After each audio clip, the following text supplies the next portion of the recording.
Hey, good morning, everybody. Nikki Burnett here. Today's Taste Life Nutrition Radio and podcast streaming live on KUHSdenver.com. Today we have a super fun guest. We're talking about some things that are not always easy to talk about, but when we can get through it, it makes life amazing, right? So we're having Taylor Wessel on. She is holistic nutritionist, functional nutritionist, or both. Holistic. Both, but holistic nutritionist is my title. Yeah. Awesome. And we're going to talk about adrenal fatigue and fertility. And why is this amazing? Because somebody just had a baby, so she knows all about this stuff. Congratulations. Thank you. Yeah, so this is your second, yes? Yes, I have 2 under 2. So my son is just 3 months and my daughter turns 2 next month. So talk about adrenal fatigue. Yeah. This whole new stage of adrenal fatigue in my life. So relevant in a whole new way. Yeah. It is, but it's so beautiful. I was actually, when I'm always preparing for the show, I'm looking at the websites, and we've already had a conversation, but we're looking at the websites and the Facebook pages, and go to her Facebook page because it's so cute. You're that so little and so cute. I just can't stand it. So really cute pictures. He's squishy. He's got the cheeks. He got my cheeks, which everybody thinks is really fun. I've struggled with it for a long time, and now Yeah. Oh my goodness, you're beautiful. Yeah.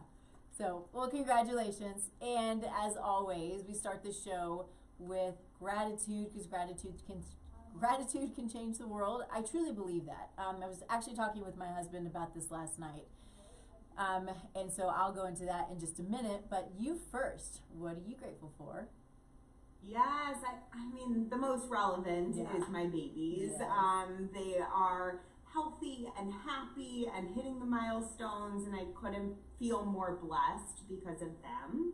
But my partner as well, my husband, if it weren't for him, we wouldn't have the babies. And then work from home is a third thing. I like to do 3 to 5 gratitude pieces. I got the, leggings on the bottom, fitness on the top, so which good. I am so grateful for. And all through my pregnancy, it's how I made things work. Yep. It was so see. I do the same thing. I'm in the studio, so I don't do it in the studio. I do actually have pants on, but when I'm in my home office, it's shorts, it's jammies, it's leggings. It's so good. Yes, comfort first, right? Yeah, it's so true. Awesome. Yeah. So I'm, it is interesting because literally last night, my husband and I, and we do this a lot, which is not always good because we get to bed just late enough where it's getting too late. So it's like 10:30, and that's the time when my husband wants to talk. Yes, I know. And I love it, and I enjoy it, and I have to put out of my mind, I need to go to bed because I'm up at 4:30, right? Or 5, or whatever the day ends up being. But so I want to enjoy it and take it in, and I need to maybe think, we should go to bed maybe at 9:30. Then we have the time to talk in bed, do all of those things. But that's a good small shift. It would be a good shift, yeah, I think so. It would be a matter of getting him in because that's not his thing. He's still kind of that later night guy, but he's doing much better. But next Wednesday is our 20-year anniversary. Oh my gosh! Happy 20 years, that's incredible. In this day and age, it's like people don't stay married for all that long. So bravo, you guys. What are your tips? Oh. Is that when we first started dating, it was easy. We're older, late 20s, right? Pushing 30s. And there were no games. Literally no games. If you want to hang out, you hang out. If you don't want to hang out, you don't hang out. It was smooth, it was easy, it was mellow, and it was just easy. And so not that it's always easy, right? But there's always the motivation just to make it as easy as possible to move through the stuff that's not always so easy, because everybody has their junk, but we don't have a lot of junk, which is really great. And so ease, and gratitude, right? Yeah. So I would say too, that leads me, kind of into, what I'm grateful for, because we were having this discussion last night and we were sort of reminiscing on the years and what it's been like and what we've done and surprises that we've had for each other. I wish it's kind of a fun conversation, but anyway, the point to all of it is he was talking about in his prayer time in the mornings that he's learning to start his, like, he's not writing or journaling, at least as far as I know, he might be, but he's learning to bring in gratitude first during his prayer time in the mornings. And I thought, that's really great. And he said, and it's so good because that's the time I sit and I think about how great we are and how blessed we are, even when there's sometimes some junk. And it was just this really cool conversation. Oh, and he was like, and it brings me to the present, right? Because he can, if things are wonky, like, with work or with finances or whatever the case may be, he really focuses on that. And so it was fun to hear him say, and I would hope that anybody maybe would take this to heart, when sometimes things make you anxious and you get a little bit out of control and your mind reels, because this is how he is, and it's okay, but he is finding his way to bring himself to the present and be grateful for where things are and what he has, knowing that God's got us, right? Anyway, so that's what I'm really grateful for. I'm grateful for the 20 years. I'm grateful for him and his growth, and me and my growth, and then our growth together. It's important that we grow individually and together. So anyway, that's my gratitude for today. So I love that. I love that. And meeting later in life, it's like, I'm not trying to play the games, and I also know what I want, what I don't want, and what I won't put up with. And so it seems like we were both on the same page. So it is great to kind of do life before and have your fun and make some mistakes, and then be in this stage of you're still growing every year, every decade, but it's like we're not doing the sloppier growth of the 20s and late teens. So true. That's it's so true. Yeah. All right, let's do this. Let's jump in and start having some fun, because it's going to be a really great conversation. I'm excited about it. I love the topic of fertility. I come at it from, I don't have children, and so my thing is the epigenetic component. I love talking to people about what you can do prior to trying to get pregnant, right? This is getting healthy before you're actually in that spot of trying. But what can happen, right, is you get to the point where you're starting to try to get pregnant, and life happens, and the world happens, and things happen, and histories of trauma happen, and so much can happen that you go, why am I not getting pregnant? What's going on? So I would love to hear your story about how you came to this point, and anything that you want to add to that, and then we'll jump into the nitty-gritty and have some fun. Okay, thank you. So I think my story, as it's relevant to this topic, goes back to 2010.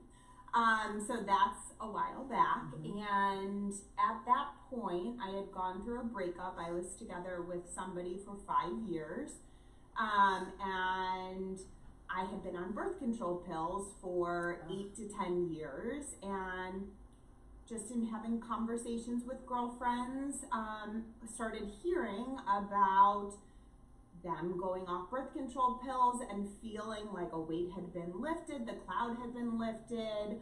They didn't realize how good they could feel. Their mood shifted, some kind of depression stuff shifted.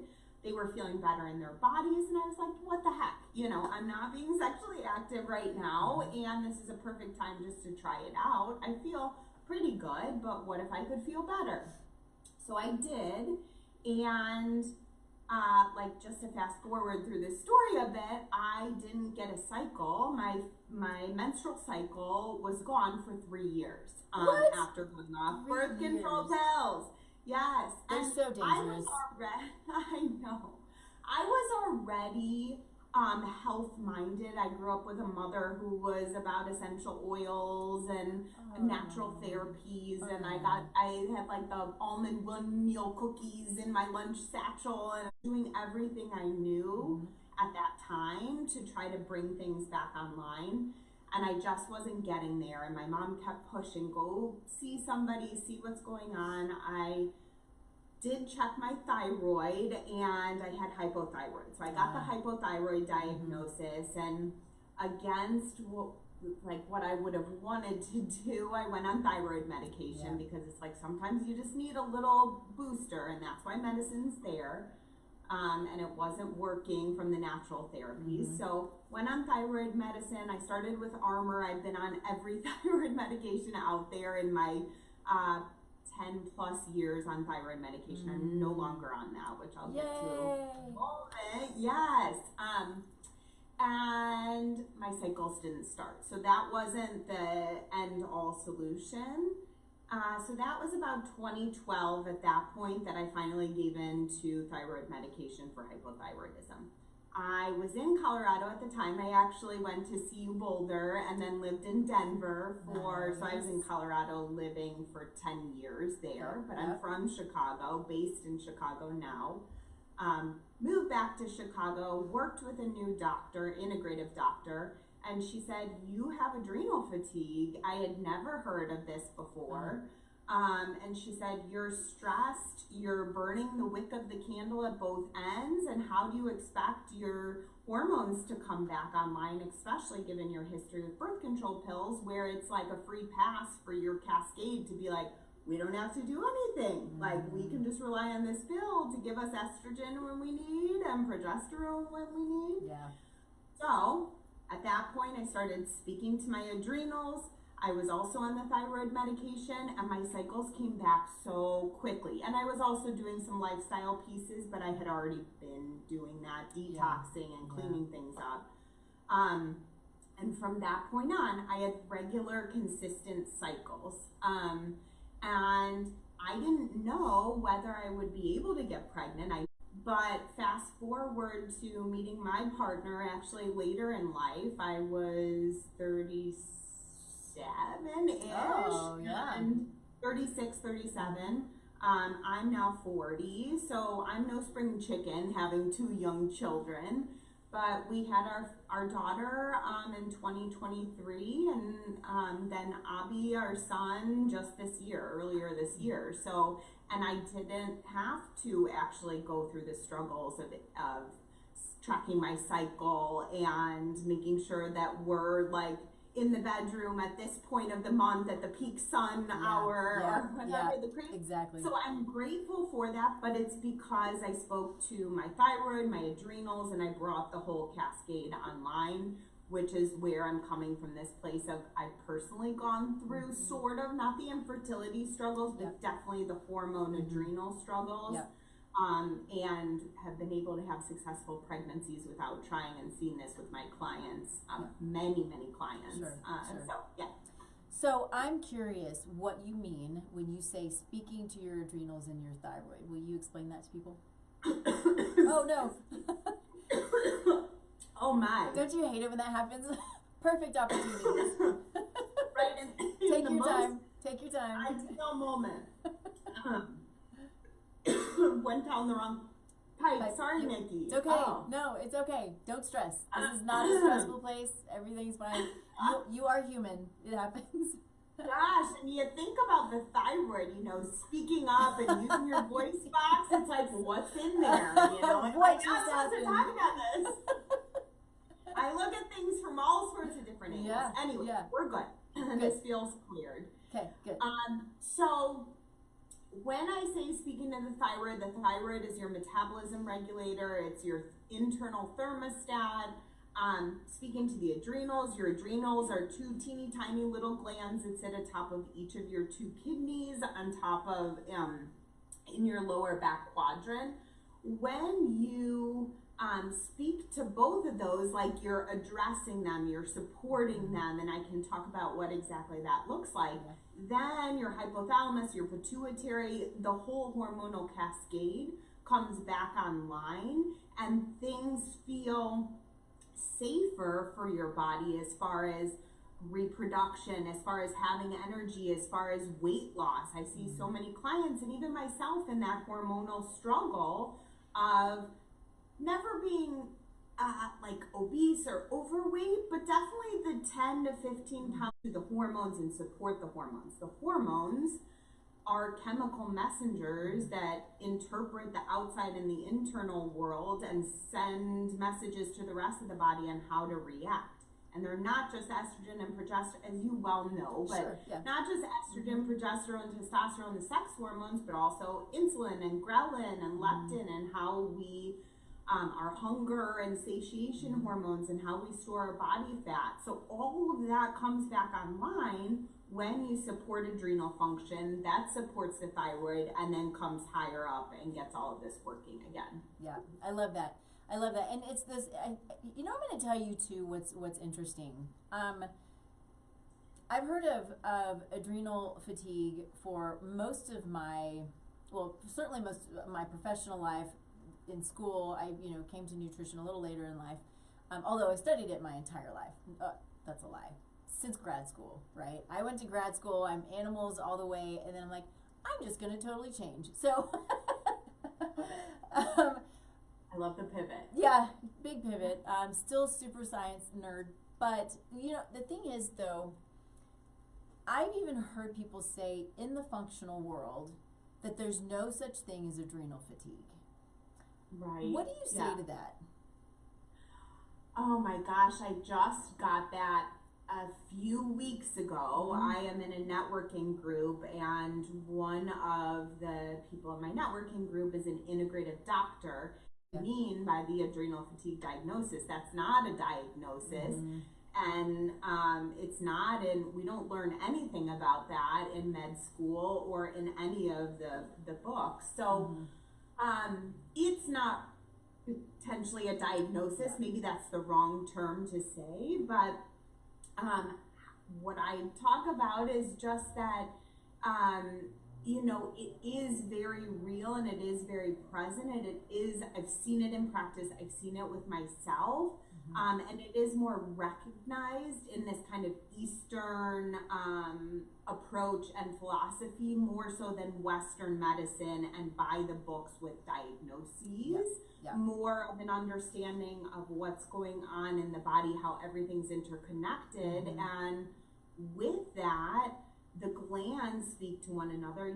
So many people have their tonsils out or adenoids out as children because they constantly have sore throats or sinus infections, or their gallbladder, people later in the life, gallbladder removal, and we just are so quick to remove these things thinking there's no real purpose. We don't need them.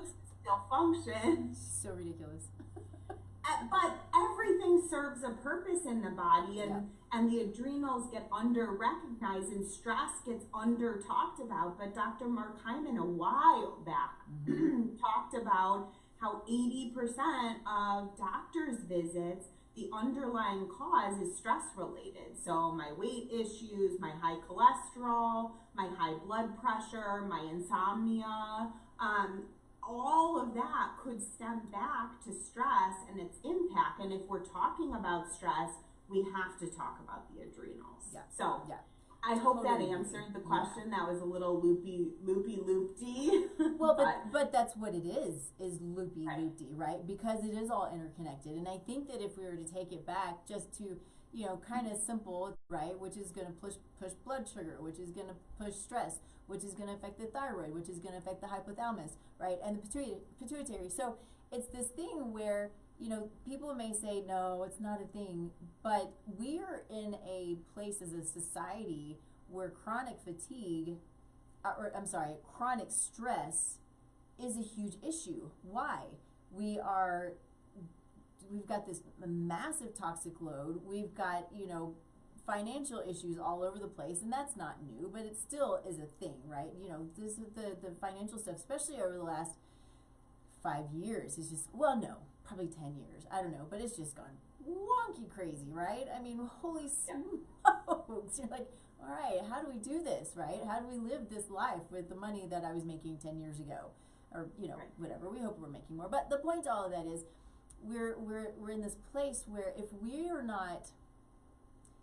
we're overloaded and not partnering with our body to help it to manage, right, which is good food, likely good supplementation, being calm, you know, grounding, getting out in the sun, all of these super foundational things, and all we're doing is going and going and going, and we're eating on the run, and we're on our Zoom calls, and we're driving in the car, and we're mad at the traffic, and, you know, it's just nonstop. So how does the adrenal gland constantly produce cortisol? It can't. It's going to go, all right, I'm out. I don't have any more to give. Right? Mm-hmm. Yeah.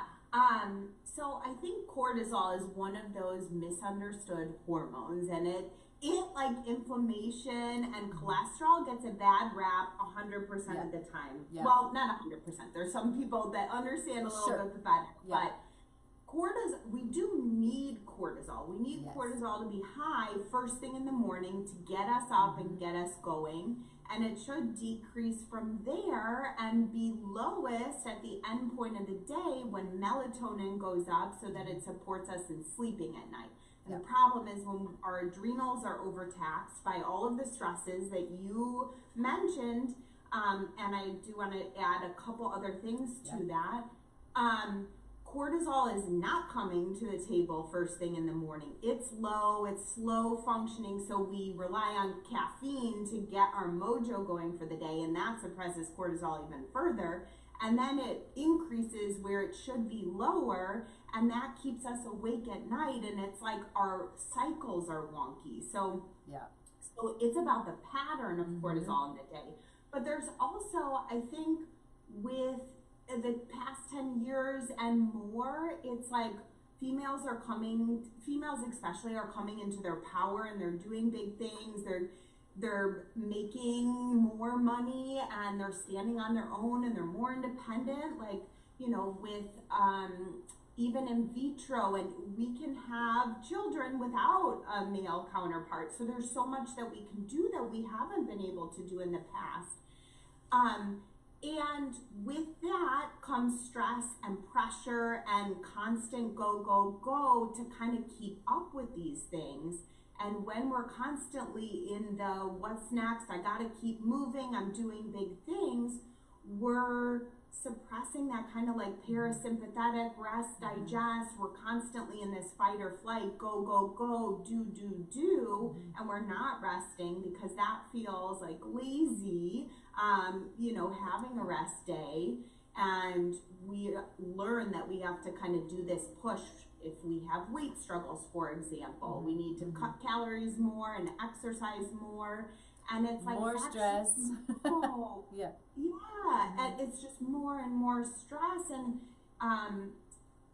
you know, it's different for females than it is for males. The calorie counting and macro balancing and intermittent fasting game works really well for my male clients, and it doesn't for my females because they actually need to eat, and they need to eat at the right point in the day, and you know, they need to wait a little bit on the coffee and not do the intermittent fast black coffee and go in the morning. So it's there's stress coming from so many, and then the pressures that we put on ourselves to look a certain way and to show up a certain way, and kind of the thoughts that are constantly going through our minds are creating stress too. I think that's a really important point also, is having a true understanding, even if it's not at a deep level, but for women who are in a relationship with a man, right, we have to know that we're totally different.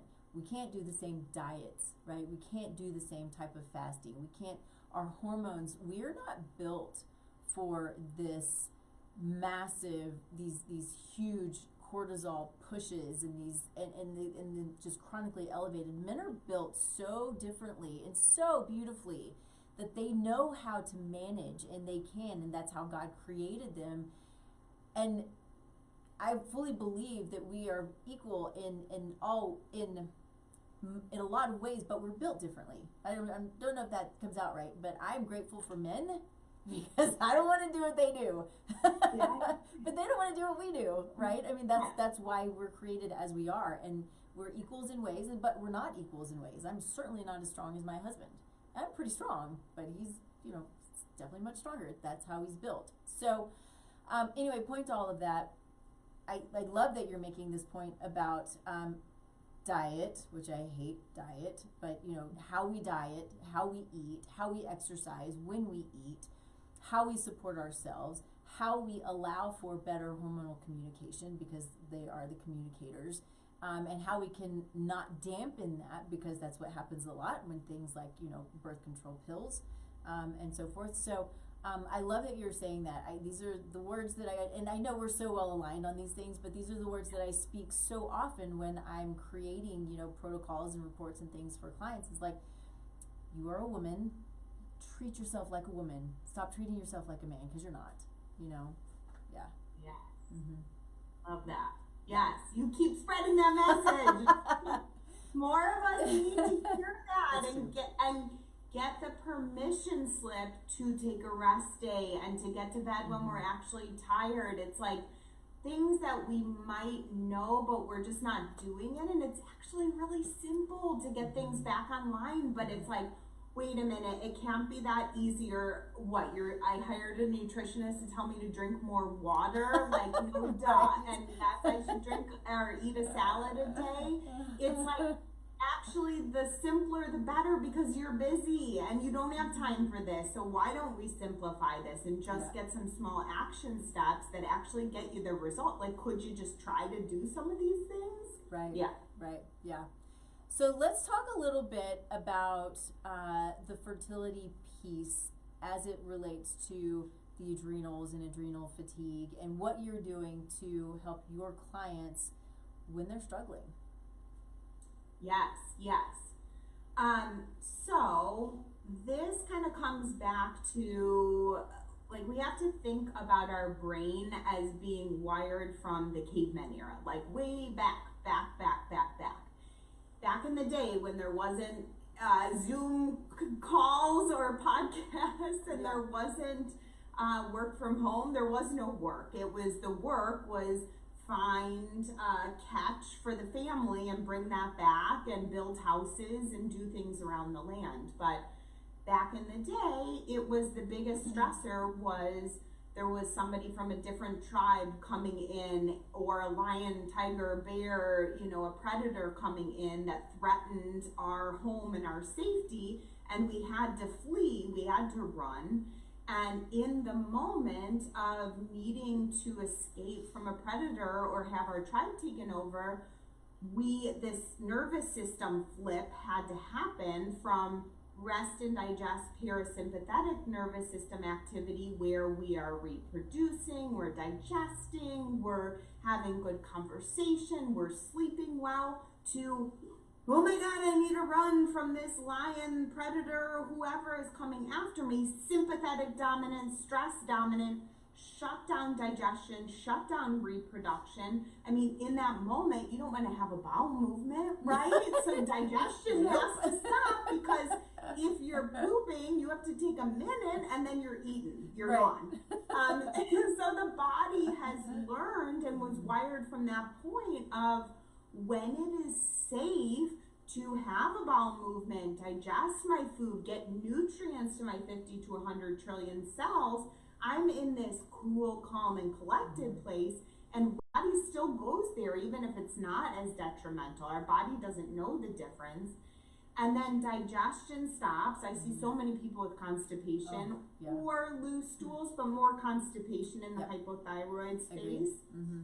And it's like, we have to speak to your stress, and nobody actually wants to speak about stress, because it's like, I live a stressful life. Talk to me about something more sexy. Right. But it's also, the body doesn't feel safe giving up weight. We hold on to weight as protection because, again, back to the caveman ancestors, food wasn't always available. Now there's a McDonald's on every corner, or Starbucks. Like, we all have stuff in our pantry, or for the most part, we have access to food whenever we want, 365, 24/7. But the body holds on to weight so that, God forbid, there was a famine, or the body wants to hold on to weight because that's safety. I have stores,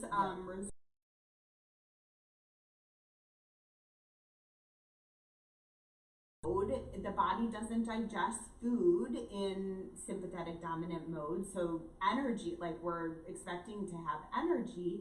And then the reproductive piece, which is the original question, is when we're fleeing from a lion, tiger, bear and under a huge amount of stress, it's not safe to bring a baby into this world who wants quiet and nurturing and milk production. And the body's like, no way, I'm not doing that. And so we think about infertility and okay, I'm ready to get pregnant and I'm just expecting I've been in stress for so long. Maybe I've had hormone imbalance show up in the way that my menstrual cycles haven't been online, or maybe not, but I've had other signs and symptoms presenting along the path.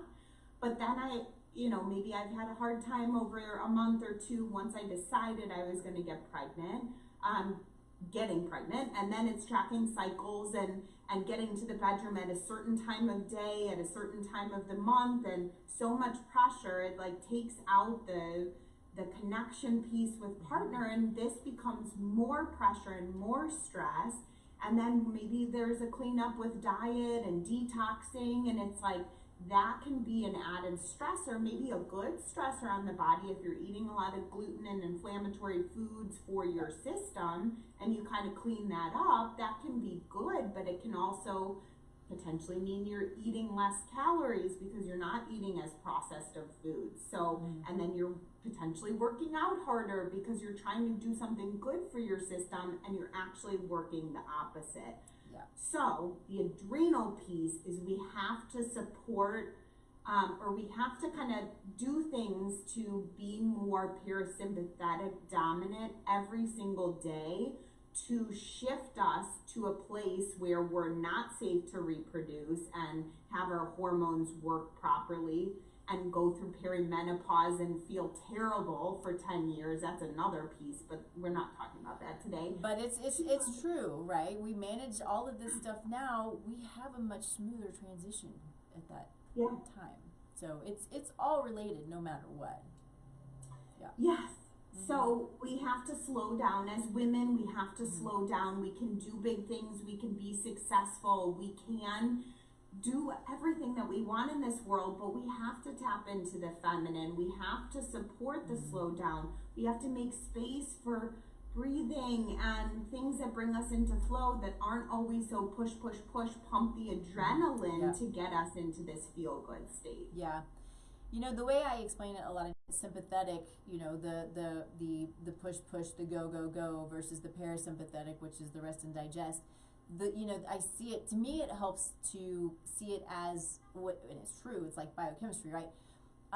But the blood is literally shunted, a lot of it shunted from the core, where it's supporting the organs that are necessary for rest and digest and detoxification and having babies, making hormones, all of this core area, and goes out to the extremities, right? Because we gotta go. And so if our blood just stays there for the most part, we're not supporting this core area where all of these amazing things are happening and are supposed to happen. So even the small things, right? And going back to what you said, yes, it's about drinking enough water, good, healthy, filtered water, like really truly filtered water, not like Brita, right? But going outside and walking in the grass, literally barefoot walking in the grass, laying in the grass, being in the sun. Those are the things, the simple things, eating slowly. I mean, all of these amazing simple things that we can do that are free.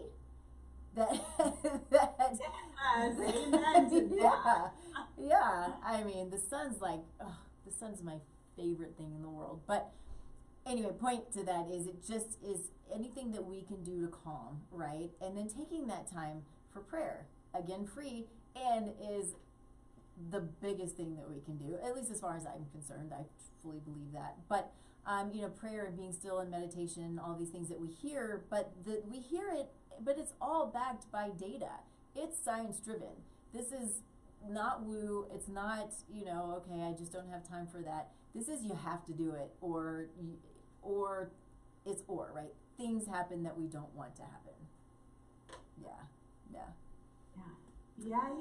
And for each person, what is stress relieving for them is different. Like for you, it's the sunshine. I agree. When I was in Colorado, it's like I couldn't wait to get out in Mother Nature and get sunshine, and it just felt so good. You warm up, you get that vitamin D going through your system. But it is also important to note that like stress relieving practices are personalized and different for each person too. So I see a lot of clients who, my ideal client is kind of that type A perfectionist, high achiever, and that person usually doesn't do great with meditation. You know, that would be a go-to for a lot of people, and I would love to see them do more of that, and myself. It's a practice, right? It's a practice to get in that space, but it's an important one. So it's finding what can you kind of get lost in and get into this chill mode and actually be there. For a lot of people in meditation, they're like, oh my God, when is this going to be over? More stress. You're missing the point here. Maybe try something different. That's so true. So let's talk about this. When people come to you, what are you seeing? So they're coming to you, they're not getting pregnant.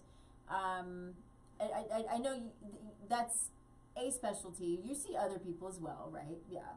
But so they're coming to you, whatever their goal is, but I know we're talking about fertility. What are you seeing as these signs that maybe they're not seeing, that they are pushing those adrenals too far, and you know, is this potentially why they're not getting pregnant? Yes, love this question. And usually when I share kind of the patterns and the signs and symptoms, it's like, oh my God, you're speaking to me. And I get so many people saying this. The big one is the energy patterns throughout the day. It's because cortisol is suppressed first thing in the morning for most people. To your point, like a lot of times cortisol is our stress hormone. So oftentimes it's high, but sometimes it's low at the wrong times of day. Right, agreed. So it's waking up exhausted and feeling like, gosh, I need my cup of coffee to get going for the day, which coffee isn't actually giving you energy. It's just decreasing the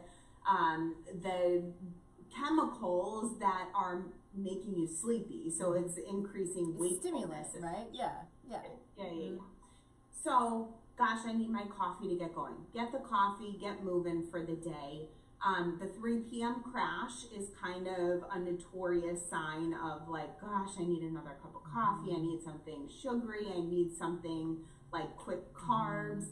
And then it's getting to the end part of the day and being like, gosh, I'm so tired. It's only 8 o'clock. You know, I can't go to sleep now. But the body's like, please go to sleep. You're so starved for sleep and rest, and trying to alert you to this. But we fight, and it's like, okay, 9 o'clock, it seems appropriate for the earliest time that I'll go to sleep. So we get the second wind, and then it's like, gosh, I can't shut off my mind. What's going on? I was just so tired. And then somehow we get to sleep, but it's that wake in the middle of the night to use the restroom or with something on the mind that you just can't get out. And it's like that 1 to 3 a.m. I see it with a lot of my clients where the mind starts going, or I have to wake up to go to the restroom, and sometimes they can get back to sleep. Sometimes it's like the mind keeps going all the way up until the morning hour, wake up, no energy, vicious cycle starts again. So that is a big one. I see, having high cortisol levels, oftentimes holding on to weight, especially in the midsection. That's a huge one, is carrying the weight there where you've never carried that before. And I see that a lot with the perimenopause, kind of that shift, which is so interesting, the adrenal piece there, but we can chat about that another time. Weight in the midsection, bags under the eyes, cravings for especially salty, crunchy foods. Sometimes the sweet cravings are there because energy's not, and sugar is our quickest burning fuel. But the salty crunchy is so interesting. Our jaw is a huge muscle, one of our strongest muscles in the body. And when we have a lot of stress and we don't know how to process it, the body looks to crunch down and use that jaw to munch on things. So chip cravings or like salted roasted nuts, these types of things can come up. That's a big one. And then the sleep issues are another. So I would say those are kind of the biggest ones. And then food sensitivities, because you're not actually digesting your food, there's probably some leaky gut going on. And then like, I can't process gluten. Gosh, now I'm eating, salads that have strawberries on them, and I feel like even that's not working for me. And it's like, oh, what's going on here? Yeah, I love that. Going back to the cravings, I think that many of us don't get the cravings that are the body saying, I'm just trying to tell you something, right? There's so many things that we just blame on, well, this is just how I am, or it's my genetics, or it's my age, or I'm just unlucky, right? Which I'm not a believer in luck anyways. I'm like, oh, come on. It's not about luck. This is about your body speaking to you. So taking this step to, whatever that step is it research? Is it reading a book? Is it going and finding somebody who's a professional who can help you decipher the language of the body? Because we have gotten to where, in our world of fast pace and, technology and all these amazing things, I mean, they're true gifts, they can be used for the bad, but we use them for so many good things, and it helps us in our productivity. I mean, I'm always a, glasses half full, so I think that it's all great to a degree, right? But it's taken away, I think, or we've allowed it to take away this, how we listen to our body, right? It's, I'm in a hurry, I just need to take an Advil. I'm in a hurry, I just need to take a Tums or a PPI. I'm in a hurry, and what happens then is we're continuously pushing that spiral, because the body's not saying, hey, I need a Tums. It's saying, I need you to help me build more hydrochloric acid, right? I mean, we could go on and on, but cravings are that. Cravings are the body saying, I need something. And we can list out if you have a sweet craving or a crunchy craving. I love that, because what I notice in a day, I've been making my own therapeutic yogurt, right? It's like got trillions of bacteria, and it's been really fun for me. And it's A2 milk, or it's nut-based, just to throw it out there, or goat.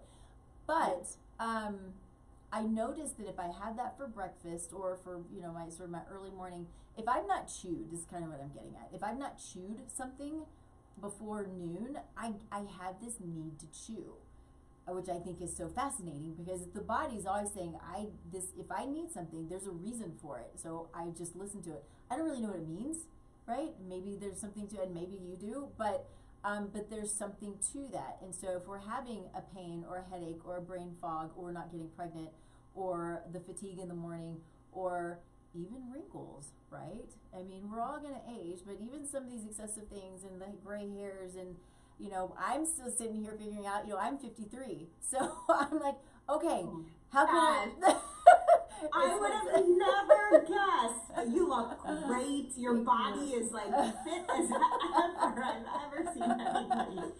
You're doing something right. Thank you. We work with her. Well, so let's work on how to reverse the gray hair and some of these wrinkles. That would be amazing. So I'm working on that on myself. There's always something, right? And my cognitive health, I'm always working on that. But anyway, I'm not great at listening to my body. I'm much better than I used to be. And I do think it's a journey. It's research. It's really trying to go in and paying attention to that. But it's not about brushing it off. We can't brush it off. And we can't brush it off for long, because it will start screaming louder and louder and louder, for sure.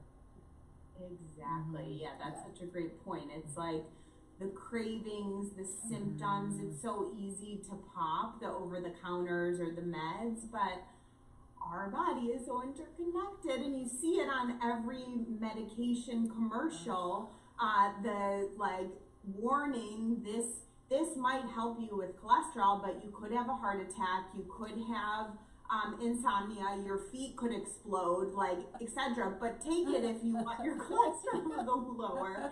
And it's like, oh my God, you know, but we're so busy that we don't have time to be sick, or we don't have time to have the headache. We don't have time to be like, wait a minute, did I drink any water today? Maybe just a glass of water is what I need in this moment. Yes. So the signs, symptoms, and cravings are information, and the way that our body says, hey, remember me, and if you're not going to listen when the symptoms are just symptoms, that's when the diagnosis comes up. And cancer, for example, isn't something that happens overnight. It's like usually 10 years in the making, where the red flag or the warning light has been going off, and it's like, oh, Advil, oh, PPI, you know, oh, this, NyQuil, Dayquil, whatever everybody's taking these days. I'm so not sophisticated on medication. That's a good thing. You know? And so medicine has a time and place, and Western medicine is there for a reason. We need that when we have trauma and injury, and you know, if you do C-section, I had to have a C-section, emergency C-section with my first baby, you know, the hospital, I tried to do the doula and the natural birth, and Western medicine was there to support me when my baby wasn't going to come out because she was the wrong way. And so it's there for a reason, but we don't want to abuse it. And when we can try the natural therapies first, like, let's do that a little bit more. Yeah, totally agree. I had a thought, and I can't remember what it was now. Maybe it was because I was just looking at some of my notes and I was listening to what you were saying, but you know, kind of getting back to the stress piece, because one of the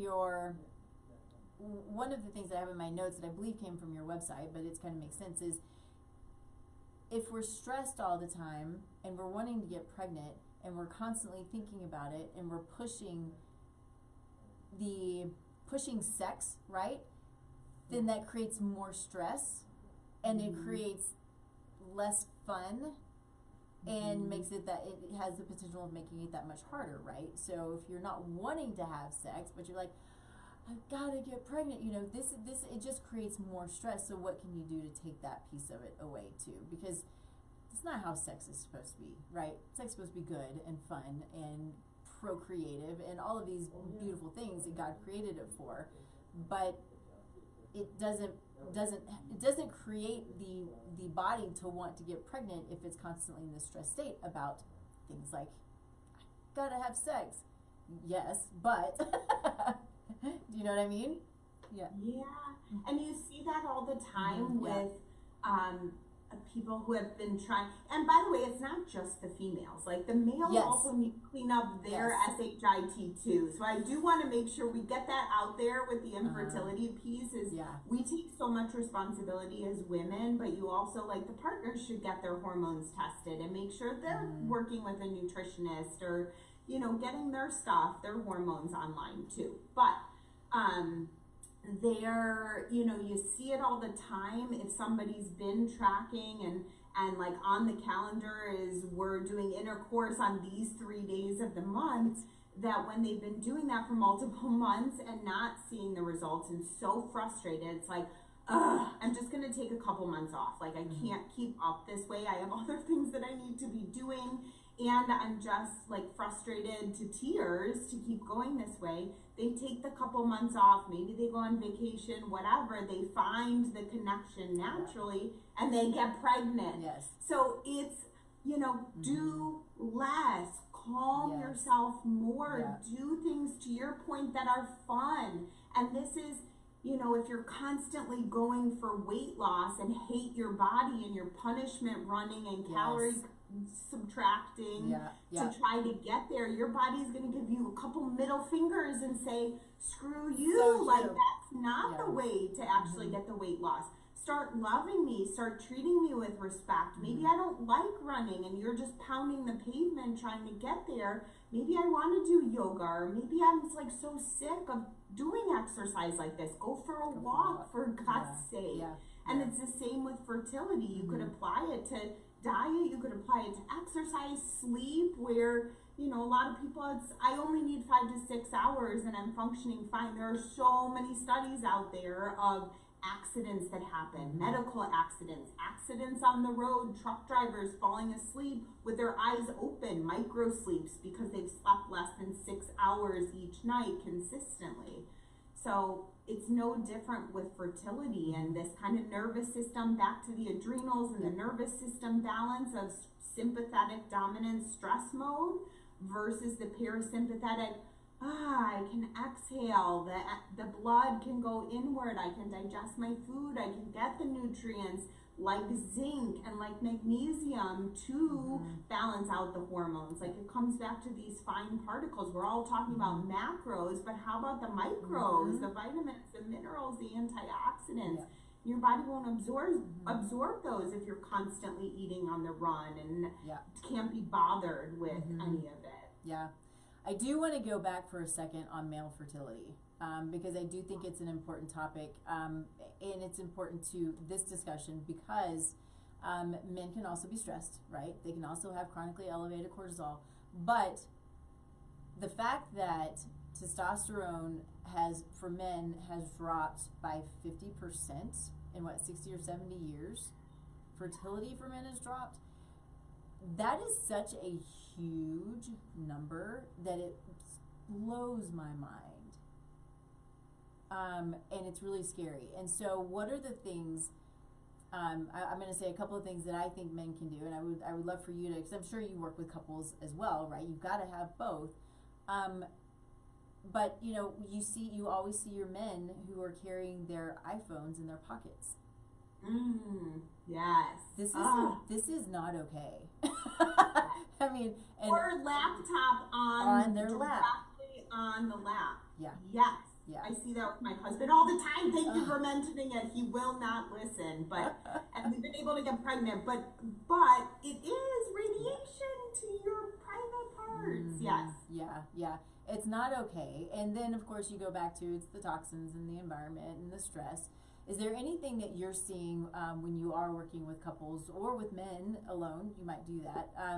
That you're seeing that can help them manage their stress when they're in a situation where maybe you don't really know where the problem is lying when it comes to fertility issues, right? It could be one, it can be the other, it can be both, and there's not a place for blame, you know, and there's a point where you want to go get it checked out, certainly. But if they're working together, what would you tell men who are trying to manage this also? Yeah, so a lot of the simple practices apply to men or women. It's like balance your blood sugar, have the protein first thing in the morning, don't have your coffee and then do the intermittent fasting. Maybe they've been trying that for a while and it's like, that's not working for you right now. So support the adrenals with blood sugar balance, reduce chemicals in as many ways as possible. To your point, filter your water. That's a super simple thing that it's an investment, but then you don't have to buy bottled water or think about getting the distilled jugs that you bring home and have to schlep around. Get to bed by 10 o'clock as often as possible so that you're supporting hormone balance while you're sleeping. So there's a lot of those same tips that apply to anybody across the board to help their hormones work better. But it's also personalized. So there's a getting in there and asking questions to figure out what is your level of stress? What is stressing you out? How are you managing that? What tools do you have in your toolbox? And everybody's going to be different. Potentially the male feels the pressure of the financial, you know, if the woman's going to get pregnant and maybe stop working, or that's kind of old school at this point. That's definitely not what I did in my relationship with my kids. But yeah. Right. So there might be the burden of, you know, am I making enough? I need to be pushing myself at the job, which means, you know, X, Y, Z. So it's investigating and then figuring out. That's the holistic nutrition piece. Is it's not always just about diet and putting males or females or anybody in between on a detox, which is great for cleaning up the hormones and doing something more concentrated, getting the liver supported so it can help with this hormone rebalance piece. but it's about like, how are we managing our stress? And stress is always going to be there, so we have to identify what is your biggest stress right now, and how can you like shift that nervous system. Yeah. So that's what I would say, kind of to the adrenal support for males. But the traditional boost testosterone is intermittent fasting, lifting heavy things, kind of those traditional push things, which the males oftentimes, when I'm seeing them with lower testosterone, they're already doing all of those things. So it comes back to kind of a little bit of these practices that more of our females need too, of slowing down, doing deep breathing, actually getting to bed instead of watching the news or on your phone, doing the scrolling, you know, whatever, playing video games. I don't know what people do. Yeah. I'm an early bird. Yeah. Well, I mean, that does become a habit, right? It becomes a habit for people to late at night, you know, do the scrolling. They think it's a form of rest, right? But the blue light is certainly not a form of rest, and it's going to impact melatonin and, you know, your sleep cycles and all of that stuff. So it is important to take that time to get off the TV, get off the phone, get off the iPad, whatever it is, and have a process of shutting down, right? And allowing the body to be away from so much stimulation. My sweet husband, oh goodness, he came to bed a couple of nights ago, and it was late. It was really late, and so he got wrapped up in the Charlie Kirk stuff. I know it's been a month now. It's still just heartbreaking. But point is, he got wrapped up in a bunch of political stuff, and I mean, so I don't know if it was 1 or 2 o'clock in the morning that he was just scrolling and reading, and he's a big researcher when it comes to politics anyway, which I appreciate because he can tell me stuff, right? And like, great, because I'll research the science nerdy stuff, you research the politics, we'll come together and chat. But he couldn't sleep that night. And he was like, why couldn't I sleep? I was like, are you really asking me that question? Your mind is reeling, you're full of blue light, even if he takes the blue light off the screen. Anyway, point to all of that is you got to just stop. And you can't be mad at your body if you don't sleep when you do something like that. Right? I know. My husband puts the earbuds in and listens to the news to go to sleep. I'm like, he will do certain things, but you can only get so far with people, even if they're your significant other, your family members. Like, if they don't want to make the change, they're not going to. So that's what he needs. I try to stay away from the news as much as possible and let him inform me, similar to your husband. And it's like, that's so stressful. I can't just stop. We have to have boundaries around things that we know will set us over the edge. Oh, goodness. I hear you on that. Amen. We are at time, but if you have a couple of minutes, I have a question for you, if that's okay with you. Yes. I want to kind of dig into the food a little bit, and specifically for women. I think at this point, the food can be different for men and women depending on goals, but for women, and I think a lot of women, well, and men too, but will either go vegan or just not eat red meat, or do certain things for whatever the reason, whatever the goal, whatever it might be, because they think it's healthy, and because they're like, okay, I'm doing this because I want to reach this goal. And it may be restricting calories to an extreme. It may be doing keto to an extreme. Whatever the case may be, what is your thought? And I think I'm particularly thinking about protein, because I think we don't get enough protein. But I'm curious about what your thought is. People come to you and ask you about, what should I be eating for fertility and adrenal fatigue? What are you going to tell people about their macros specifically, right? Because their macros will turn into their micros. But anyway. Yeah, such a great question. I'm glad we have a little bit of space for it. So the most important thing is balancing your blood sugar. We've kind of talked about it, but we haven't hit directly on it. And your best opportunity to do that is first thing in the morning, supporting your body with a good amount of protein at breakfast. And the window is within 60 to 90 minutes of rising, giving your body 20 to 30 grams of protein within that amount of time. So you are balancing your blood sugar for the whole rest of the day. As far as energy, mood, cravings, hunger goes, things kind of balance out better, at least to start off with, and then things work themselves out as you do it for long enough.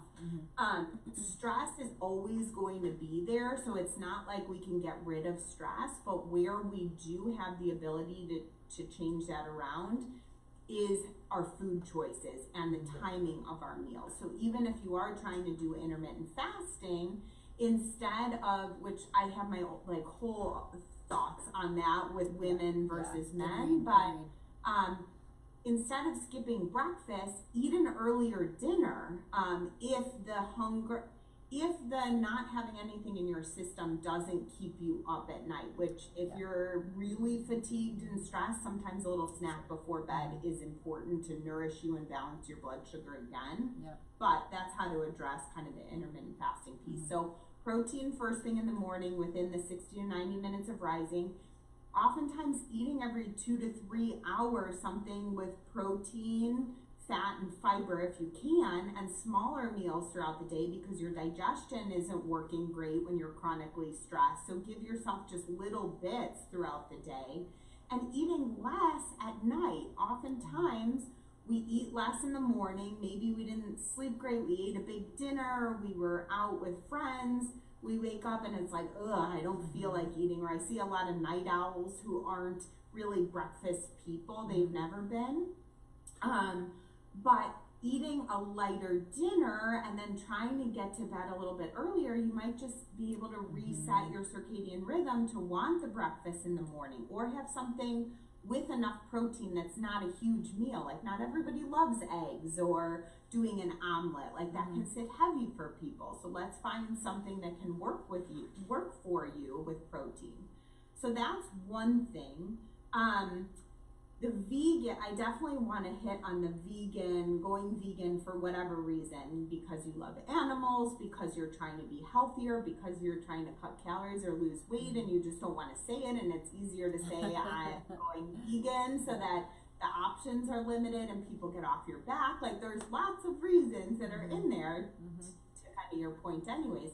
A lot of vegan, so first of all, plant proteins are missing some of the essential amino acids that we need to complete our protein structure for the day, which is nothing new to you, but just as a reminder for the listeners, you have to combine them properly. Like beans on their own don't have all the amino acids that we need, which are the building blocks of protein. You have to combine them with a grain or a nut or a seed to get all of the amino acids you need to get all of your protein.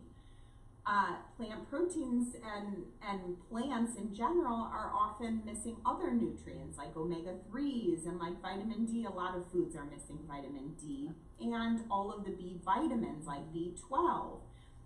A lot of these are a lot more bioavailable and absorbable by the body when they come directly from the source, like having wild-caught salmon versus having walnuts and expecting their omegas to convert to the EPA and DHA, which I don't want to like get too far down. I know you know what I'm talking about, but I do, and I do talk about it, but it is important to understand, even if we're not going to hit on it, that it's biochemistry, right? Some things just don't convert properly in our body, so we need the direct source. So yes.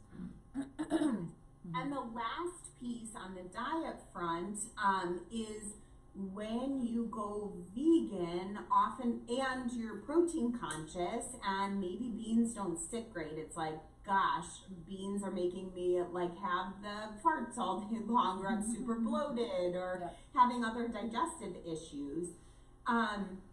So you might turn towards other plant-based protein sources, and there's a lot of soy in a lot of the vegan products. It's like soy dogs and soy burgers and tofu and tempeh and soy this, that, and the other thing. And when it comes to the hormones, soy is an endocrine disruptor, and leads to more estrogen dominance. Then many of us, like, we're already estrogen dominant with the exposure of chemicals. We don't need more of that. So we need to be really mindful and do less processed, whatever diet and food choices you make, the less processed version is always going to be the best. So could you do tempeh instead of tofu dogs and not have soy every single day?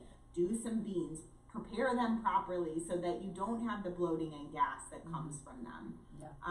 And I could go on a tangent, but does that give you something to kind of crutch on? I think it's great, and I think we've gotten to this place to where, for a lot of people, protein has become the enemy, right? I don't want to eat cows because they're unhealthy, which is not true. If they're from a CAFO, an operation, right, conventional cows, yes, not good.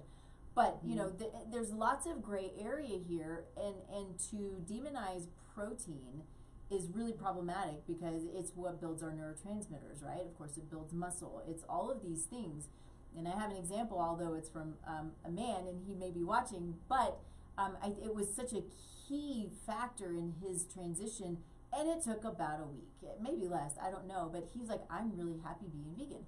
I'm really happy with vegetables. They don't sit with me well, and they hurt me, but I don't want to eat meat. And I was like, okay, let's eat some meat.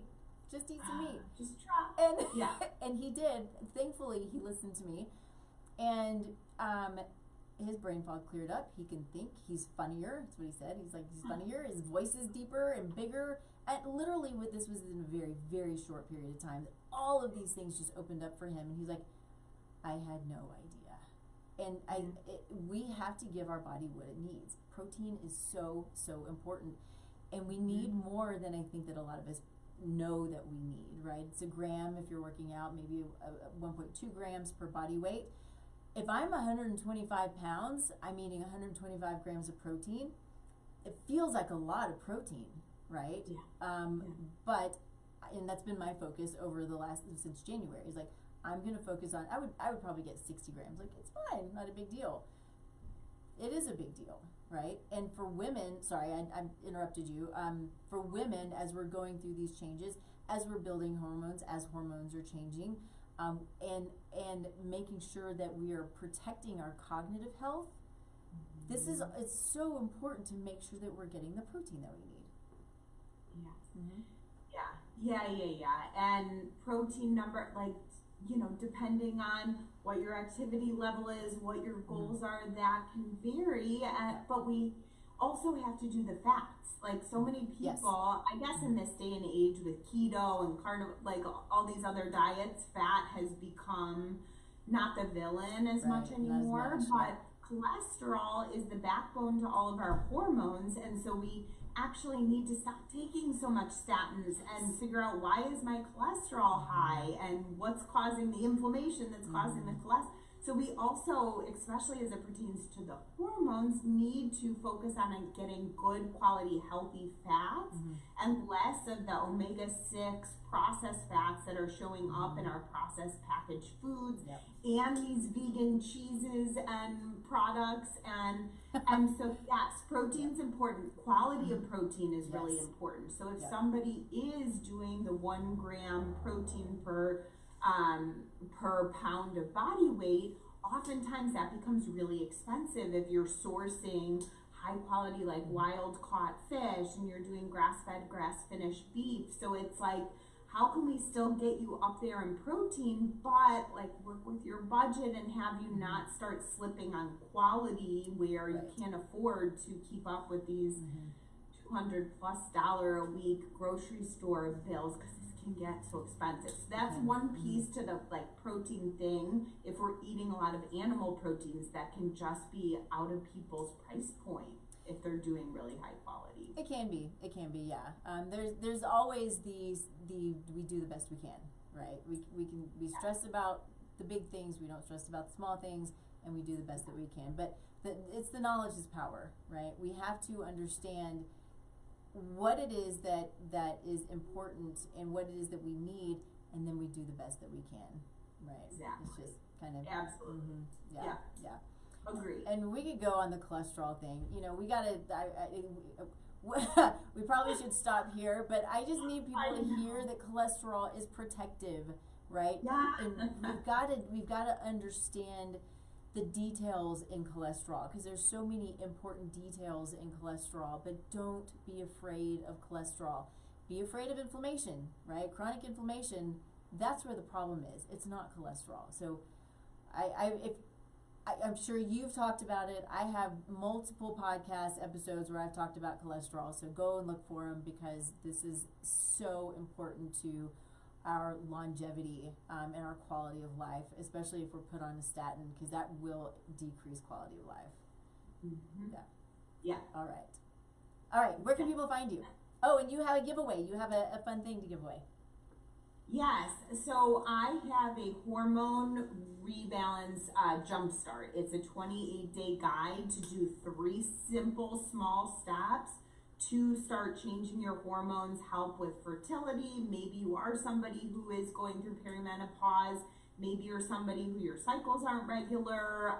Maybe you just have low energy or weight struggles and you're like, ugh, I'm just so sick of dealing with this. Just do these 3 simple things every day for 28 days and you'll see things come back online. Your sleep will improve, your energy will improve, you'll start seeing shifts with weight. And it takes a while to rebalance the hormones naturally. It's not like you take birth control pills the next month or that month your cycle is regular. Like, so give it a moment to start doing these things. But once they start shifting, it's long term that the benefits happen. Yeah. So this guide is on my website. I'm happy to also share a QR code, but I know you'll drop it in the notes as well. Yep. It's at tailoredhealthforyou.com. That's tailoredhealth4you.com. And it's a pop-up, and it's also at the footer on my homepage. So awesome. You can sign up for my newsletter and get that free guide right away. Perfect. That's awesome. So that will be on all of our, the YouTube and the Facebook and the all the places, the KUHS and the podcast. That was the word I was looking for. I was like, on all the podcast sites. So we've done so much thinking today, and now it's gone. Like, for the rest of the day, we just might be mush. Time for a nap. No, just kidding. I'm not a good napper, but all of us. Yeah. But anyway, so find it there. So we'll have the link. We'll have the QR code. We'll have all of the things that you need. So I know we've got some men who are watching. So you can grab this for your women in your life that would be supportive for them. But reach out to Taylor if you have questions. She's a great resource. Love super smart people. So she's got it going on in that world. So I appreciate you so much being here. Congratulations to your expanding family. It's so fun. Yeah. Anything that we need to hit on that you wanted to say? I think that was great. I think this was packed. Good. And it was. Yeah. Cool. All right. So, of course, you can find me, tastelifenutrition.com, the website, the socials, all of the places. We have, so bad about this. We have a sponsor. She's fairly new, so I'm just not in the habit still. But Susan Drake, and I need to get her today. Sometimes I'm just late and not prepared, but she's with Mountain Medical Concepts, and she has amazing products, peptides, exosomes. She's got multiple things that are specific to practitioners to help their patients and their clients. And I'm a big fan of peptides. I'm a big fan of exosomes. For I hate the term longevity. It really is about quality over longevity, but it is for working with people with GI dysfunction and autoimmune conditions and inflammation and anti-aging and so forth. So all really cool things. You can find her information on the website. You can find it also in all of the places, the podcast stuff, and then you can find me. I've got an assessment you can fill out. Happy to chat with you about whatever it is that you need to chat about. Or I have amazing referrals, people like Taylor, who I can refer people to as well if there's somebody better for you. So my goal is to be a resource. My goal is to build a happy, healthy world one person at a time, whatever I can do, right? So, anyway, thanks for being here. Find us here every Thursday, 10 a.m. Mountain Time, streaming live on kuhsdenver.com. And check out Taylor's website, Tailored Health for You. Awesome. Thank you. All right. Very good. Thanks, everybody. Give me just 1 second, Taylor.